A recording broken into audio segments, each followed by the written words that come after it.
A nombre de la carrera de Historia y del Instituto de Investigaciones Históricas, es muy grato para mí presentar la quinta sesión del ciclo de conferencias de Historia Económica de Bolivia.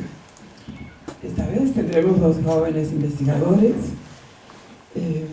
como José Octavio Orzac, estudiante de nuestra carrera, licenciado en Historia, con la tesis Civilización y Barbarie, los pueblos no reducidos en el auge de la goma, Bolivia, 1880-1902. Actualmente, José Octavio es postulante al doctorado en Historia en la Universidad de Nueva York. Fue ganador de un concurso de ensayos sobre temas de historia, así como de proyectos de investigación en ciencias sociales del CIS, con el título de Circuitos Económicos durante el auge de la goma, que es el tema que ya está en vías de publicación y del cual nos va a hacer un adelanto. En esta ocasión se ha dado una planificación, un trabajo conjunto entre nuestro instituto y el Centro de Investigaciones Sociales de la Vicepresidencia. La contraparte es Bianca de Marchi, comunicadora social, tiene una maestría en gestión del patrimonio y desarrollo territorial y un doctorado en urbanismo en la Universidad Católica de Lovaina. Trabaja en estudios territoriales y de la movilidad, feminismos, producción científica. Es investigadora del CIS. También ha sido docente en la UNSA y la Católica. Actualmente es coordinadora de varias investigaciones en diversas temáticas, desde las rutas de integración geográfica, paisajes hídricos de frontera, etnografía de transporte público en el área metropolitana de La Paz, hasta el tema del ejército guerrillero Tupac Katari. Quiero recordarles que estamos cada vez más incursionando y con muchos interesados en la historia económica del Oriente, y el título de esta conferencia es Amazonía Boliviana, Circuitos Comerciales, Historia, Territorio y Transporte. Dejo a ustedes con los dos investigadores. Al terminar tendremos una ronda o dos de preguntas según lo requiere el público, así que los dejo con ellos.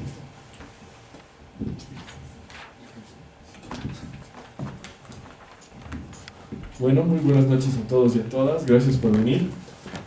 Bueno, quiero agradecer al Instituto de Investigaciones Históricas y obviamente a Nígel, a Víctor y a Juan Pablo por la iniciativa de organizar estas conferencias de historia económica, que creo que hacían un poco de falta en la carrera. Bueno, quiero comenzar rápidamente con esta exposición que, como ya han mencionado, es algunos datos sobre la investigación que he venido realizando este año. El título es los circuitos... Denme 2 segundos, por favor.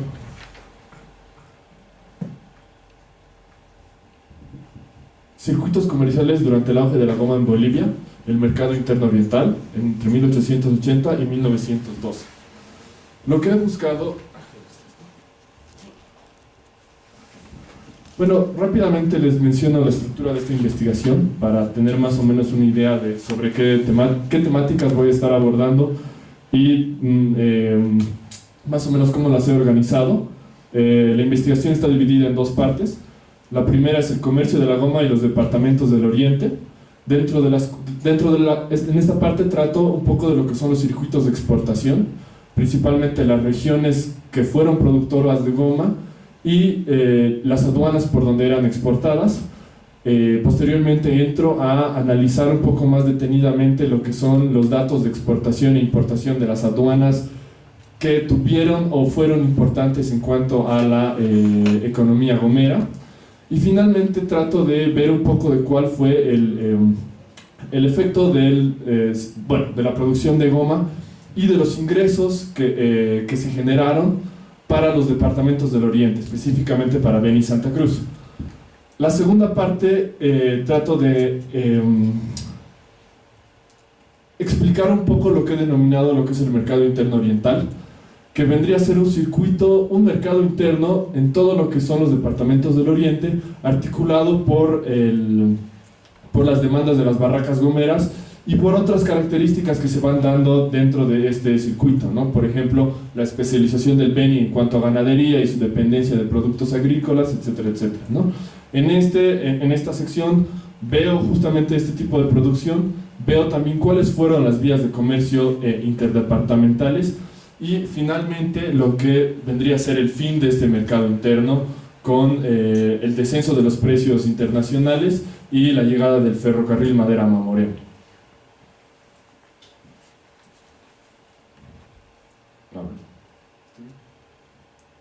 No. ¿Qué quieres que sea? Atrás. ¿Atrás? No, ahí está. Bueno, rápidamente. En general, la historiografía sobre el auge de la goma ha tendido a dividir las regiones productoras de goma, ¿no? Así, por ejemplo, tenemos los trabajos de Gamarra sobre el noroeste, de Tonel y Justiniano sobre Santa Cruz, de la misma Gamarra de nuevo sobre el norte de La Paz, pero no tenemos una idea general de lo que ha sido la producción de goma en todo el territorio boliviano o el área que realmente ocupó. Tal vez el principal trabajo que nos muestra un poco de la producción gomera en su totalidad es el de Manuel Vicente Vallivian de 1912, en el cual señala 4 regiones productoras de goma, ¿no? Lo que vendría a ser el Acre, el noroeste, La Paz y Santa Cruz. Yo lo que trato de hacer es seguir un poco esto, sin embargo dejo de lado lo que es la región del Acre, básicamente por motivos de la guerra, y me concentro en lo que vendrían a ser 4 regiones. Este es, ¿no? Para el puntero. Sí, es el puntero. La primera región, que es el noroeste, con sus vías de exportación en la aduana de Villavela, Cobija y Abuná. El norte de La Paz, con su principal centro en los puertos de Puerto Pérez, así como Huaqui posteriormente, y su centro importante de Sorata, ¿no? Una tercera región que vendría a ser todo el norte de Santa Cruz, la provincia de Velasco, Ñuflo de Chávez, un poco también de Litenes, y yo propongo una cuarta región, que vendría a ser la región de Litenes, ¿no? ¿Por qué es una cuarta región? Porque la mayor parte de exportación, como muestra la investigación, salía por contrabando y no así por las aduanas establecidas. Otra característica importante de este mapa es que, bueno, conocemos y sabemos que la goma fue considerada una producción fuera de lo normal dentro de lo que es la historia económica de Bolivia, ¿no? Principalmente por no ser una exportación minera. Sin embargo, hay otra característica que me gustaría señalar, que es la única producción que sale por aduanas en los 4 puntos cardinales de la frontera de Bolivia, ¿no? Sale por Yacuiba, sale por La Paz, sale por Oruro, bueno, por las ya mencionadas Puerto Suárez, San Matías. Es decir, esto nos permite tener una idea del amplio impacto en cuanto al comercio que generó, al movimiento de mercancías y de la misma goma, ¿no? Bueno, lo que he tratado de realizar en este trabajo es reconstruir un poco los datos de exportación e importación de las aduanas. Esto lo he realizado con 5 fuentes principales. Primero, Vallivian, como ya les señalaba, las memorias del Ministerio de Hacienda, también los datos de del Tesoro Nacional, y bueno, lo que me ha permitido reconstruir básicamente es los datos vacíos evidentemente son los datos que no se han podido encontrar. Es importante resaltar que en todas las aduanas el siglo XIX es un momento donde los datos están muy poco establecidos, ¿no? Y es recién después de la Guerra del Acre cuando tenemos datos completos sobre la exportación. Me gustaría un poco ir comentando lo que son la cronología de la apertura de estas aduanas. ¿Por qué? Porque nos permite también entender cómo se fue expandiendo la producción de goma en la Amazonía boliviana. Las primeras 2 aduanas, llamadas en las memorias del Ministerio las aduanas del Oriente, vendrían a ser Villavela y Puerto Suárez. La última, que se abre a partir del proyecto de colonización de Suárez Arana, y evidentemente Villavela, que surge en el 82 a partir de la aduanilla de Villavela. Lo que podemos ver dentro de lo que son los datos de Villavela es Primero, un crecimiento sostenido que ya lo señala Roberto Santos, un historiador económico de la Amazonía, pero de la Amazonía brasilera, que es el crecimiento sostenido desde 1889 hasta 1899 en cuanto a la producción de goma, ya los datos justamente de los ingresos generados por esto. La primera década del siglo XX vendría a ser un momento de precios vacilantes, así es como Roberto Santos lo señala, y lo vamos a comprobar más adelante en estos datos. Sin embargo, hay un crecimiento sostenido, una tendencia secular al crecimiento durante estos años. Lo interesante en cuanto a los datos de Villavela es que justamente podemos entender el vínculo que había entre esta economía y los mercados internacionales, los precios internacionales principalmente. Roberto Santos señala que a lo largo de la primera década del siglo XX hay dos momentos fundamentales de crisis. El año de 1904, me refiero a crisis internacional del precio de la goma, ¿no? El año de 1904 y 1908. Como vamos a poder ver a lo largo de los datos de las aduanas, se nota principalmente la crisis de 1908, ¿no? Donde hay un descenso en comparación a 1907. Por ejemplo, en Villavela tenemos 652.402 bolivianos de la renta aduanera, y 1908 pasa a 560.000, ¿no? Vemos un descenso notorio. Y otro gran momento importante es el año de 1910, el año del mayor precio de la goma, donde en absolutamente todas las aduanas y aduanillas del Oriente vamos a ver que es el año más importante, y si no es 1910 es 1911, ¿no? Lo importante de entender la fundación de estas dos aduanas es entender que se fundaron por el incremento del comercio, tanto por el río Madera como por el Oriente. Ahora, ¿por qué Puerto Suárez? Evidentemente Puerto Suárez no está vinculado directamente a la economía de la goma hasta décadas posteriores, hasta 1890 principalmente. Sin embargo, como vamos a ver en la investigación, los prefectos constantemente se quejan en Santa Cruz por la falta de lo que se llama un producto de retorno, es decir, algo que genere un retorno y equilibre la balanza comercial del departamento. Durante estos años tenemos principalmente, Santa Cruz se sostiene principalmente del comercio entre 1880 y 1890 con los valles, es decir, con Cochabamba y Sucre, y como productos de exportación solo tendríamos la quina, muy poco el café y también algunos cueros hacia Corumbá, ¿no? Entonces, como pueden ver, estos datos nos permiten reconstruir lo que fue la historia económica del Oriente y principalmente ver, por ejemplo, en Puerto Suárez, cómo los datos de la aduana durante la primera década del siglo XX también están de acuerdo a lo que les mencionaba, es decir, a las crisis de 1908 y al buen año de 1910. Sin embargo, estas no fueron las únicas aduanas, si bien fueron las dos primeras que se abrieron, también existieron otras, ¿no? Y aquí es donde quisiera señalar enfatizar un poco, que es la aduana del Acre. La aduana del Acre recién se funda en 1899, sin embargo, lo interesante es el gran interés del Estado por controlar el comercio por esta región. Es muy fácil de entender cuando vemos las cifras. Por ejemplo, en las cuentas generales del Estado hay una diferencia muy grande entre lo que es el Acre y lo que es Villavela, lo que nos estaría demostrando que el Estado estaría más concentrado en tratar de regularizar el comercio por el Acre. Por ejemplo, simplemente para darles algunos datos, en 1900 se calcula que todo el comercio del Acre correspondería a 560.000 bolivianos, mientras que Villavela solo consigna 160.000, es una diferencia gigante.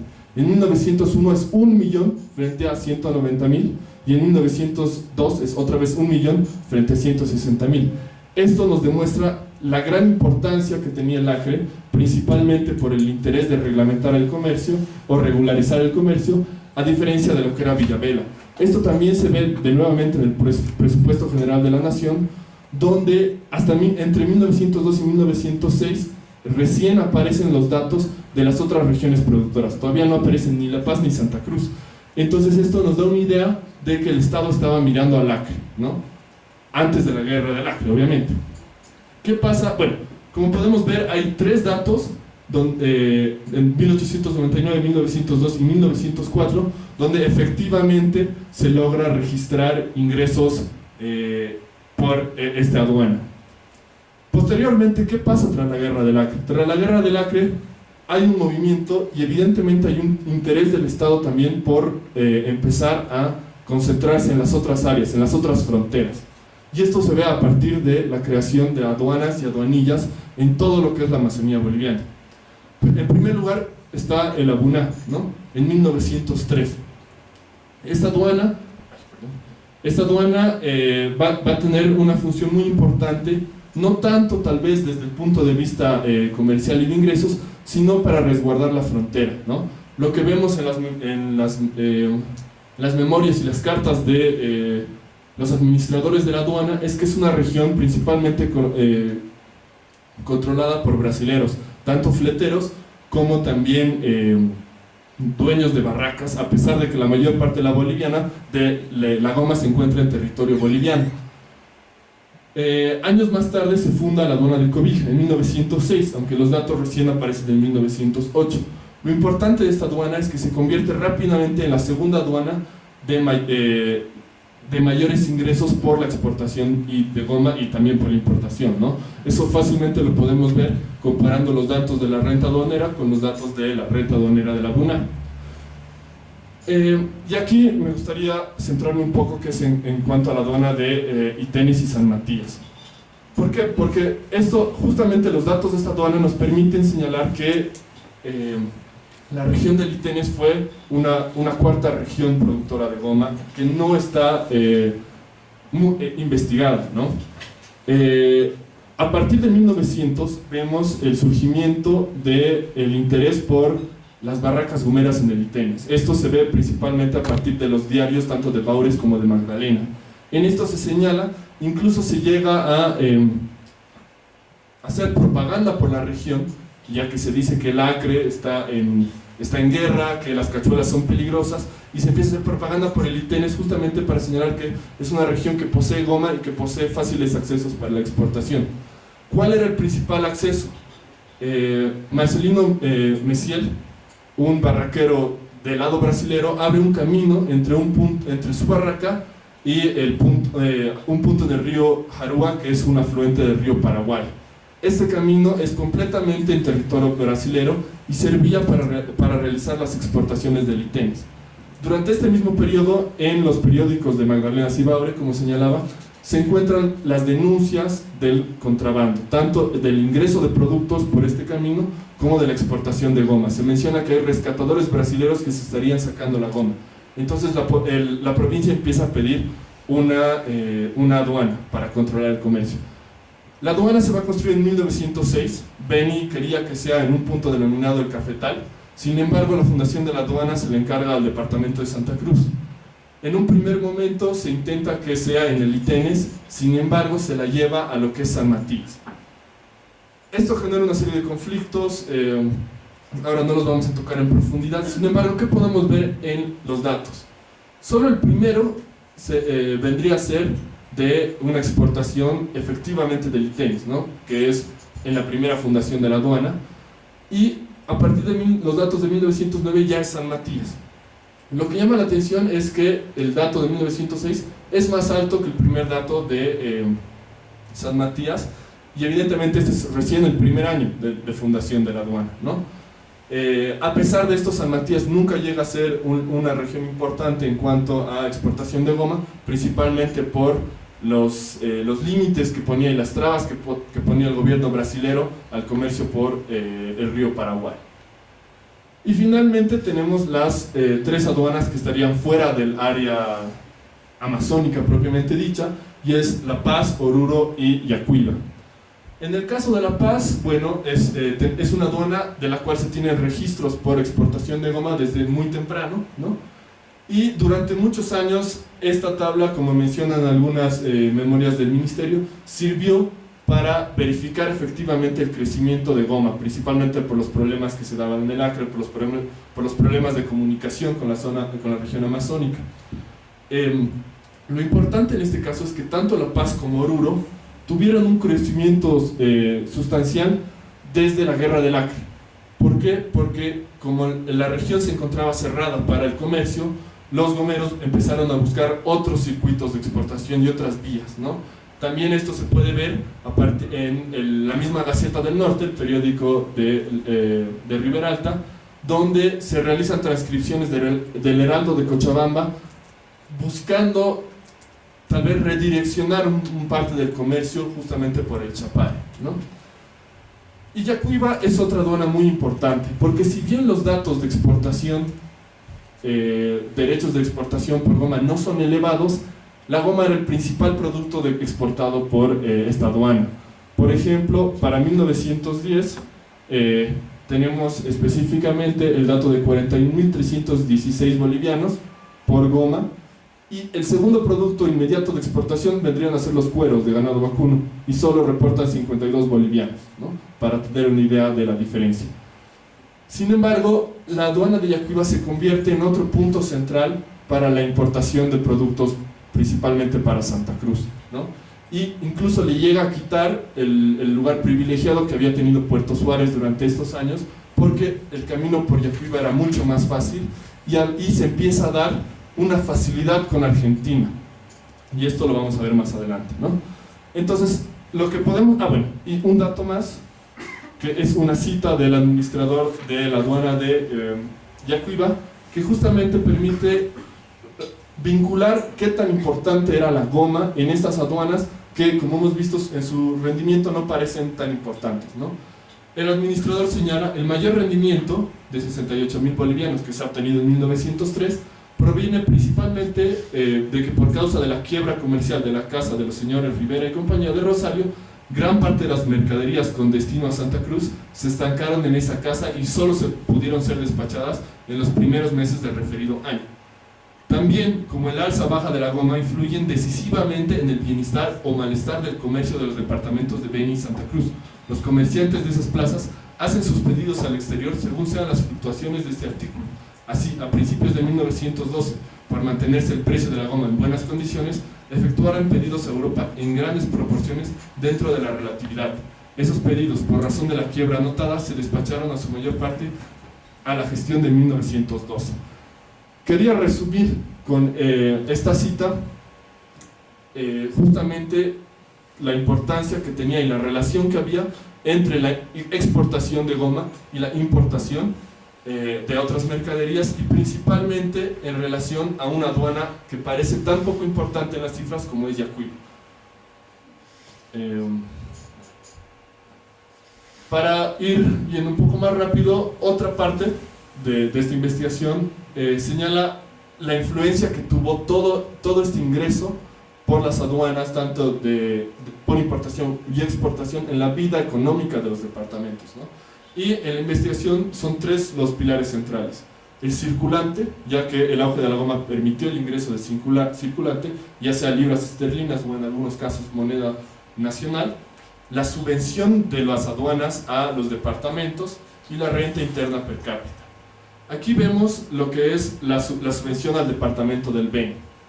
El promedio durante 1897 y 1915 es del 67% del tesoro departamental proviene de lo que mandaba la aduana de Villavela, ¿no?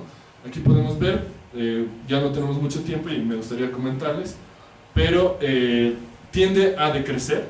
Evidentemente esto es por el surgimiento de nuevos productos dentro del departamento del Beni, y también evidentemente por el fin del auge de la goma.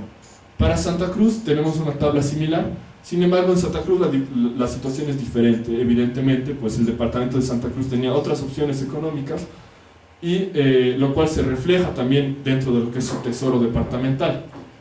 La subvención de Puerto Suárez nunca llega a pasar del 50%, ¿no? Y esto es importante notar. Esta es otra tabla que he podido realizar, que es la renta per cápita de los departamentos del Oriente, para compararla con los departamentos de Occidente. Evidentemente es muy difícil encontrar datos de población exactos, por lo que en este caso utilicé los del censo de 1900 y logré sacar la renta per cápita de 1906, 1908 y 1910. 1908 y 1910 porque, como ya les había mencionado, son años importantes dentro de lo que son los precios internacionales de la goma, y 1906 porque es el primer año para el cual tenemos datos de todas las aduanas. Lo que resalta es el dato elevadísimo para el Beni y el Territorio Nacional de Colonias. Son dos los motivos fundamentales.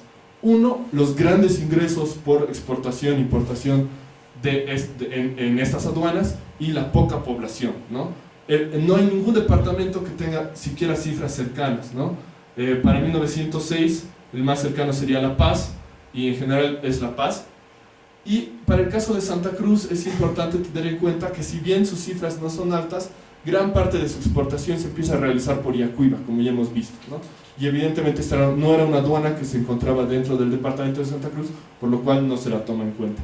Sin embargo, me gusta tomar en cuenta estos datos para tener en cuenta lo que implicó económicamente para los departamentos este momento histórico, ¿no? Pasando de lleno a lo que es el mercado interno oriental, me gustaría hacer dos reflexiones respecto a la situación económica de los dos departamentos previos al auge de la goma. Para el departamento del Beni es muy importante tomar en cuenta la migración que se empieza a realizar desde 1870, desde Santa Cruz hacia el Beni, que modificó la estructura socioeconómica del departamento, ¿no? Hay que tener en cuenta que en el momento de su fundación la mayor parte de la población es población indígena, tanto así que Vallivian les otorga el derechos civiles, ¿no? Algo que no pasa en otras regiones del país. Para 1860 ya hay un breve comercio. Lo interesante en este caso es señalar que es un comercio hacia Brasil, porque se están estableciendo las primeras barracas gomeras en el Bajo Madera. He encontrado muy pocos datos respecto a esto, sin embargo Sanabria señala que habría ya gomeros bolivianos en el Madera, y es muy probable que este comercio se haya dirigido ahí. Y este comercio era principalmente de productos derivados de la ganadería y de quina, ¿no? Posteriormente. Y todo este proceso generó la extracción de mano de obra, y esto es algo muy importante tener en cuenta. El despueble del departamento del Beni inicia antes del auge de la goma, justamente por este comercio, ¿no? Y eso es algo que ya repercute durante el auge de la goma, principalmente en la falta de producción agrícola. Por el otro lado, Santa Cruz, la mayor parte de su riqueza se concentraba en las provincias de Cercado y Cordillera, porque estaban más cerca de lo que son los mercados andinos, y evidentemente fue el comercio de azúcar y hacia los valles del altiplano lo que mantuvo a este departamento hasta algún momento entre 1880 y 1890, cuando inició la crisis del azúcar, principalmente por el ingreso del ferrocarril y los tratados de libre comercio que se realizaron con Perú y con Chile.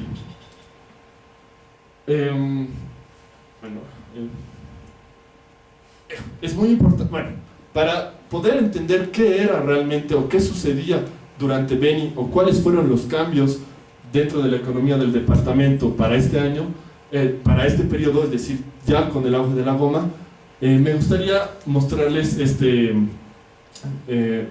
informe del subprefecto de Cercado, donde se señalan ciertas tendencias que ya habían iniciado antes, ¿no? El primero, la decadencia de la agricultura en Beni es completa, ¿no? ¿Cuáles eran los motivos? La falta de mano de obra, que la mano de obra estaba centrada en el transporte del comercio, principalmente en el Mamoré y hacia el Madera, y esto es importante, la dependencia de productos alimenticios de Santa Cruz y de Cochabamba, ¿no? Casi todas las sustancias alimenticias, como son el arroz, el café, el azúcar, la grasa, vienen ahora de Santa Cruz. Una buena parte de cereales importa a Mojos de las otras provincias. Cochabamba también importa una gran cantidad de harina de trigo, sal, papas y otros víveres. Es decir, durante el auge de la goma, el departamento se convierte en un productor de bienes derivados de la ganadería principalmente, y un mercado importante para Santa Cruz, lo que va a articular el mercado interno oriental. Aquí tengo un cuadro, por ejemplo, de 1890, antes de que inicie el comercio a vapor por el río Madera, de los internadores de Charque al noroeste, ¿no? El total son 4.460 arrobas que se internan solo el primer semestre de 1890. Este dato, como lo vamos a ver más adelante, es muy importante porque nos muestra que el comercio entre el departamento de Beni y el noroeste ya comienza mucho antes de que se establezcan las principales vías de comercio. ¿Qué pasa con Santa Cruz? Este dato, esta tabla de 1882 del prefecto de Santa Cruz, nos muestra lo que son las principales riquezas de 4 provincias: Cercado, Cordillera, Velasco y Chiquitos. ¿Cuáles son los principales recursos comercializables? Ganado, el ganado caballar, caña de azúcar y café. Lo mismo se tiene en las 4 provincias. En base a esto es que menciono que justamente Cercado y Cordillera son las provincias más ricas del departamento. Evidentemente, como les mencionaba, en algún momento entre 1880 y 1890 Santa Cruz entra en una crisis y se apertura lo que es el comercio con Beni. Es decir, es este momento en el cual se va a generar lo que es el mercado interno oriental. ¿Qué pasa durante el auge de la goma? Para esto he reconstruido, en base al presupuesto general de la nación, lo que son los principales ingresos presupuestados entre 1897 y 1915. Muy importante para tener en cuenta el azúcar. 1897 el ingreso del azúcar es elevado, llega hasta 19.000 bolivianos, pero va descendiendo. Esto no es porque la producción de azúcar descienda, sino porque los productores de azúcar están velando porque se reduzca el impuesto hasta su total eliminación. Sin embargo, en Santa Cruz es muy notorio el inicio de la industria del alcohol, ¿no? Y esto se ve también reflejado en los datos. ¿Por qué? Porque es justamente la demanda de alcohol de las barracas gomeras, tanto de resacado como de alcohol, las que van a alimentar el incremento de esta industria en Santa Cruz. Por el otro lado, los cueros secos probablemente no estaban destinados al Beni, sino tal vez hacia los mercados del altiplano, lo mismo que la suela, y bueno, principalmente esos son los 3 principales ingresos de Santa Cruz, ¿no? Alcohol, cueros y azúcar. Sin embargo, hay que tener en cuenta que estos datos no están tomando en cuenta cereales, por ejemplo, ¿no? Como arroz. Entonces, estos son otros productos que también estarían alimentando este mercado. Sin embargo, me gustaría que vean el descenso en los ingresos de exportación de Santa Cruz desde 1911 hasta 1915, donde caen abruptamente. Estos son datos que hay que tener en cuenta para mostrar justamente el fin de este mercado interno y para poder evidenciar que hay una desestructuración de este mercado, ¿no? Bueno, todo este comercio se realizó a partir de las vías de comunicación. Este es un proyecto que realizó Vaca Díez en 1888 para el mejorar el comercio de la región. ¿Cuáles son los puntos que señala? En primer lugar, implementar la navegación a vapor por los ríos de la Amazonía. En segundo lugar, el camino carretero de Florida a Pacanovas. Pacanovas es un río que desemboca en el Mamoré, que se encuentra cerca de lo que actualmente es Guayaramerín. Entonces, lo que están queriendo hacer es abrir un camino que evite las cachuelas del Mamoré y conecte directamente con el río Beni. Lo mismo, una senda que uniría el puerto de Florida con el cantón de Exaltación. Florida está en el río Beni, es decir, se está queriendo abrir caminos que articulen el comercio del Mamoré con el río Beni, ¿no? Los otros puntos están destinados a mejorar la economía gomera. Sin embargo, no sé si ahora sí podemos mostrar el mapa. Sí, sí.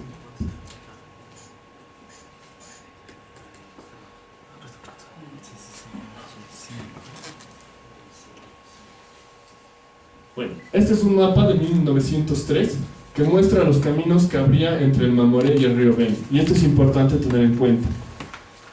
Para 1809 hay varios caminos que estarían uniendo la región del río Mamoré con el río Beni, tanto para llevar ganado a pie como para evitar las cachuelas. Bueno, para 1909 el río Mamoré es un lugar muy importante del comercio, que se los voy a mostrar muy rápidamente porque ya no tenemos mucho tiempo. Volvamos a la presentación, por favor.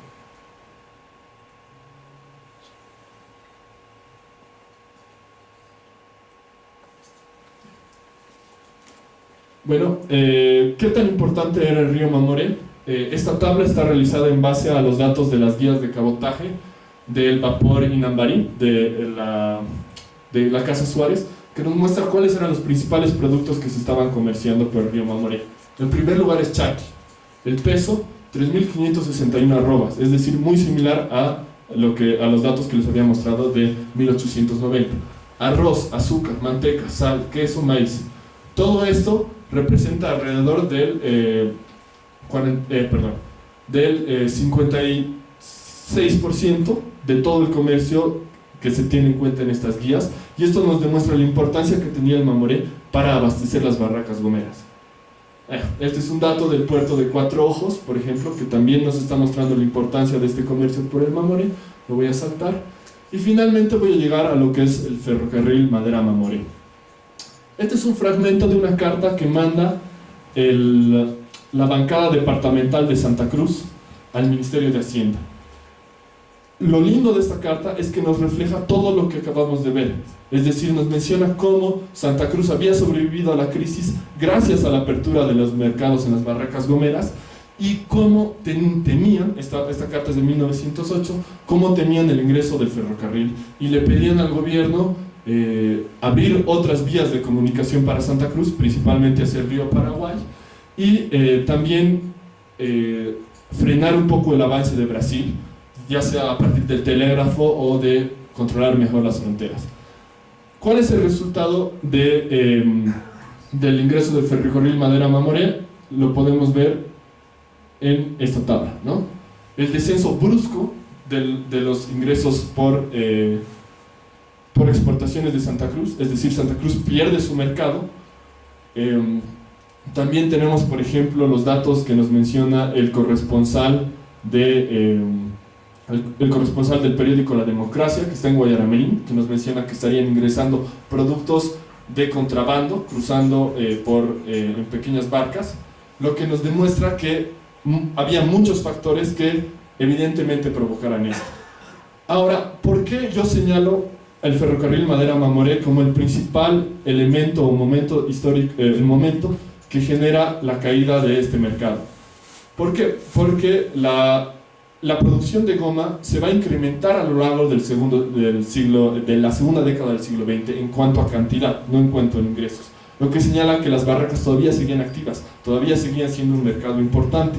Sin embargo, Santa Cruz está completamente en quiebra, ¿no? Otra fuente importante son las cartas de Pontieno Justiniano, que están completamente transcritas en la obra de Oscar Tonelli, que nos menciona que Santa Cruz, ni bien entra el ferrocarril, incluso antes de su fundación en 1911, ya estarían entrando productos por otros puertos como Villa Mortini, por ejemplo, ¿no?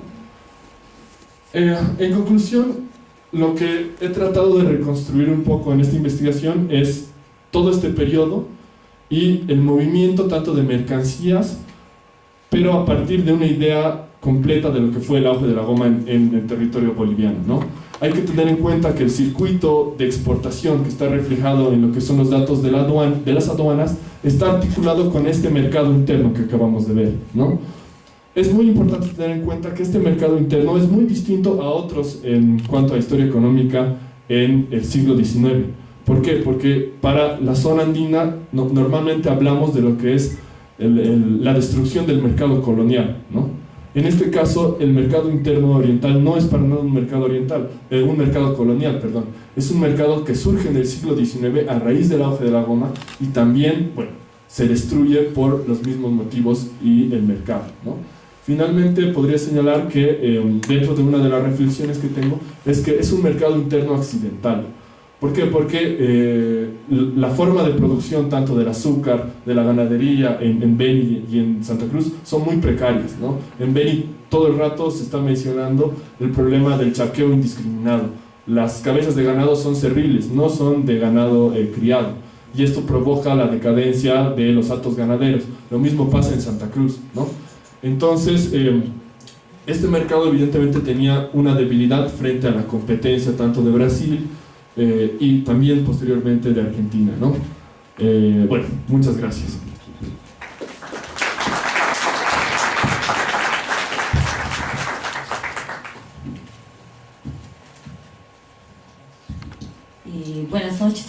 todas. Lo que les voy a exponer, si quieren, es el periodo, podríamos imaginarlo como posterior al que nos ha mostrado José, pero la verdad es que el enfoque metodológico y la aproximación que se propone en la investigación, los resultados de investigación que yo les voy a proponer, no están realizados desde la historia económica. Es algo que le recalcaba a Nigel cuando me invitó. Yo entiendo que son los ciclos de historia económica, yo soy re fan, vengo casi a todos, pero no estamos haciendo, lo que les voy a mostrar no es resultado de historia económica, sino más bien de lo que podríamos llamar geografía histórica. Y otro elemento importante, lo que les voy a exponer es un fragmento de una investigación que ha sido realizada por un equipo de 3 personas, ¿no? Yo he participado en el equipo, Bianca de Marchi, Huáscar Morales como geógrafo y Cristina Machicado, que es la historiadora del equipo. Entonces es como un equipo multidisciplinario que se ha planteado una investigación sobre el transporte y las vías de transporte en Bolivia.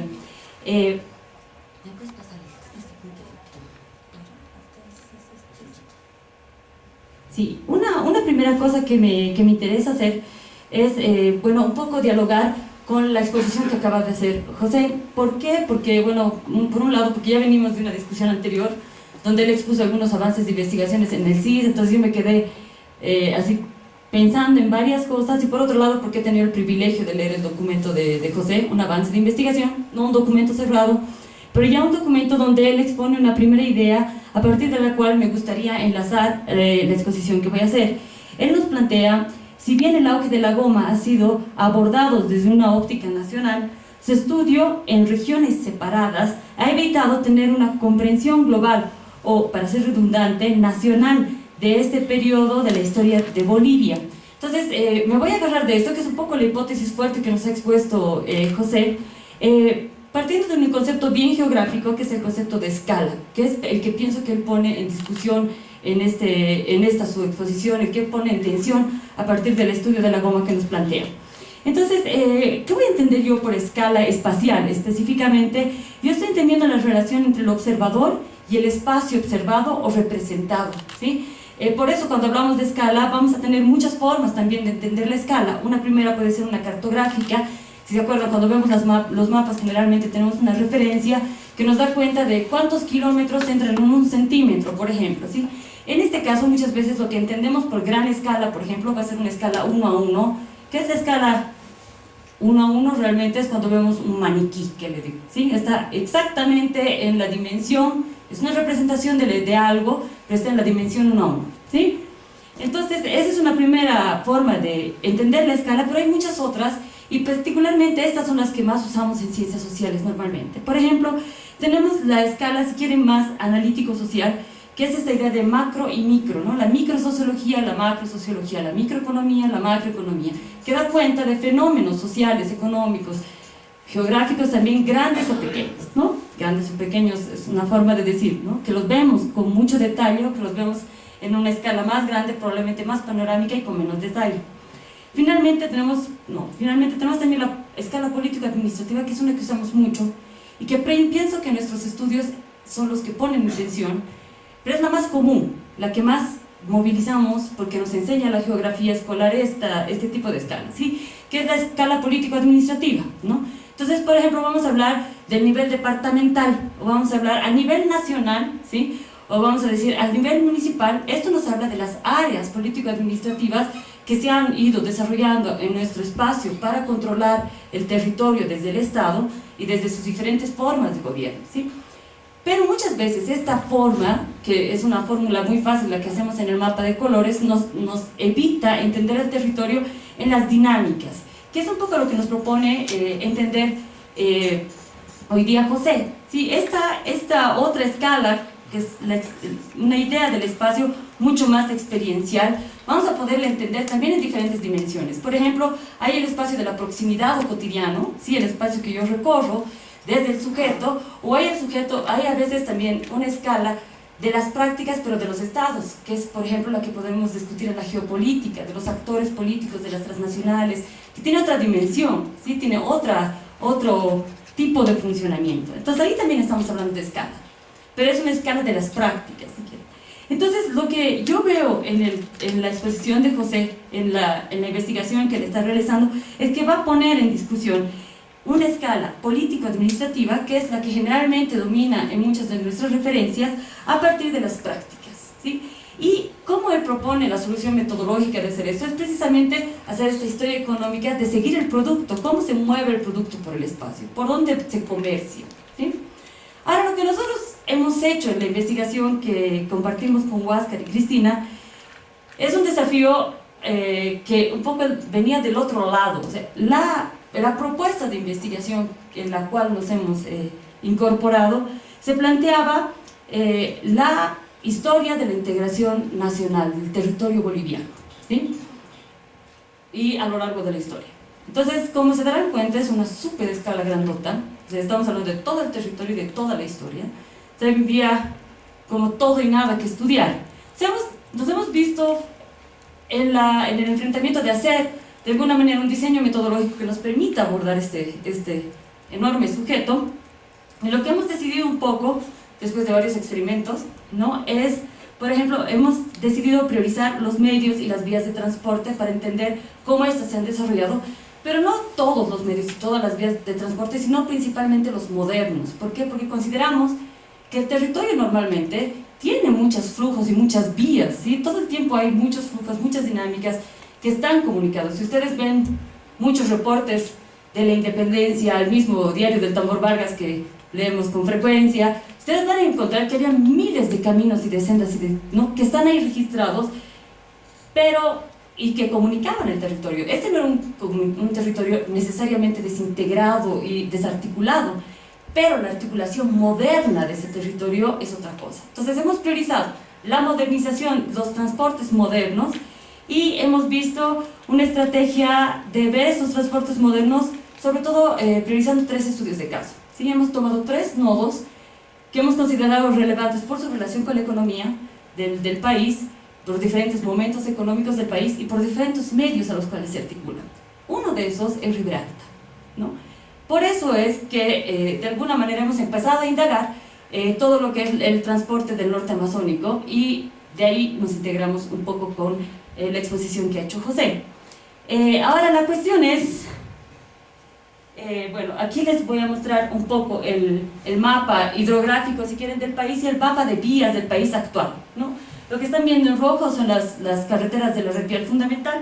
Lo que están viendo en celeste es, si quieren, principalmente el sistema amazónico, ¿no?, de toda la hidrografía amazónica, y lo que ven en los puntos son varios de los nodos que hemos tomado en cuenta. Estoy hablando nodos, estoy imaginando asentamientos, ¿sí?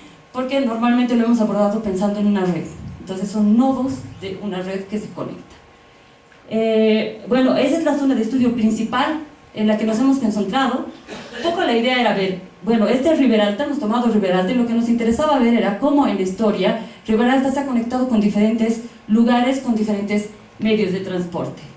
Entonces, primero, una de las cosas que me interesa poner en evidencia es que el transporte fluvial en Bolivia ha sido el primero en modernizarse, es decir, ha sido el primero en tener una expresión realmente moderna, mecánica. Ya en 1833 se plantea el desafío de que alguien traiga un primer vapor a Bolivia y se pone una recompensa, y efectivamente ya a fines del siglo XIX vamos a tener vapores que están surcando el lago Titicaca, ¿no?, con frecuencia, y que están muy articulados a toda la economía de la quina, ¿sí? Entonces lo que vamos a tener es un primer sistema de transporte realmente moderno, al menos en nuestro entendimiento, es el transporte fluvial. En ese sentido, lo que nosotros estamos mostrando aquí, este primer mapa, es un mapa que nos muestra las zonas fluviales del país, que las hemos dividido en 4 zonas, ¿sí? Tenemos entonces la primera, es la que hemos expuesto hoy día, que es esta del norte amazónico, un poco lo que nos ha mostrado José en su exposición, principalmente las vías que transportaban la goma sobre todo hacia arriba, hacia el Madera, y en última instancia el Amazonas y toda la salida al Atlántico. Tenemos toda la zona 2, que es la zona del Chilo-Mamoré, igual articulada a la zona amazónica. Tenemos la zona 3, que es la zona del lago Titicaca, y finalmente tenemos la zona 4, que ya es el Río de la Plata, ¿no?, que es toda la cuenca del Río de la Plata, y donde está Puerto Suárez, que es nuestra, como han visto, una aduana súper importante para la exportación de goma también.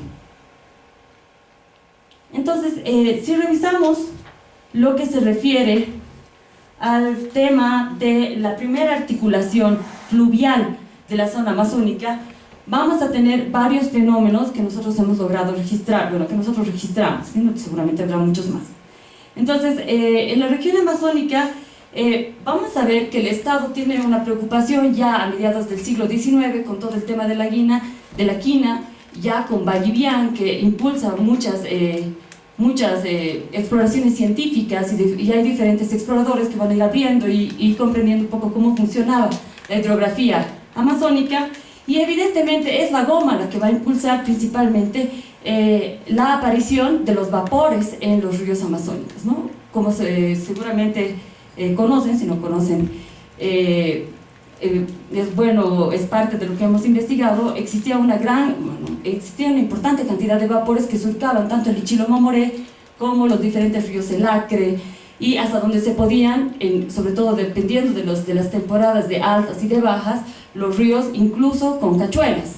Evidentemente, el desafío de nuestros ríos son las cachuelas, ¿no? Que son una particularidad de los ríos amazónicos, que van a ser parte de los desafíos que van a enfrentar, por ejemplo, la Casa Suárez para la exportación de goma. Entonces, este es un corema que nos da cuenta, si quieren, de esta inicial direccionalidad de los flujos, ¿sí? Lo que ven en celeste es una representación de los ríos, lo que ven en el rombo es Ribera Alta, va a ser lo mismo en todos los coremas, y lo que vamos a ver es, en este corema lo que expresamos es cómo los flujos están principalmente relacionados con escurrir hacia el Amazonas y después al Atlántico principalmente, ¿sí? Lo que ustedes ven aquí en las líneas punteadas, en estas de aquí, son precisamente las cachuelas, ¿sí? Que siempre tenían el desafío de ser cruzadas pese a las dificultades que supone, ¿sí?